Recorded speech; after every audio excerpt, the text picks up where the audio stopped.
ছোট থেকে বড় সকলের একটি কমান, যেটা আল্লাহ রসুল নিষেধ করেছেন এমন কাজটা আমরা করে ফেলি। সেই কাজটি কি?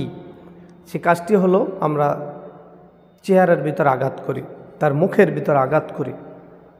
অথচ রসুল সাল্লাল্লাহু আলাইহি সাল্লাম এই কাজটি করতে নিষেধ করেছেন, কাউকে মুখের ভিতরে আঘাত করো না, মুখে আঘাত করতে নিষেধ করেছেন।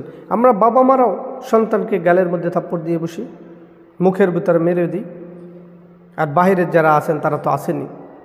এজন্য আল্লাহ রসুল সাল্লাল্লাহু আলাইহি সাল্লামকে যদি আমরা উম্মত হিসেবে পরিচয় দিতে চাই, তাহলে রসুলের আদর্শবান হতে হবে। নবীজি যা বলেছেন সেটা করতে হবে, নবীজি যেটা নিষেধ করেছেন সেটা থেকে বিরত থাকতে হবে। তাহলে আল্লাহ রসুলের উম্মত হিসাবে হাশরের ময়দানে পরিচয় দিতে পারবো, অন্যথায় পারবো না। এজন্য আসুন আমরা যারা বাবা মা আছি এবং বাইরে যারা আছি সকলেই চেষ্টা করব যে রসুলের কথা মান্য করার, কোনো মানুষকে চেহারার ভিতর আঘাত করব না। আল্লাহ তাআলা সেই তৌফিক দান করুন।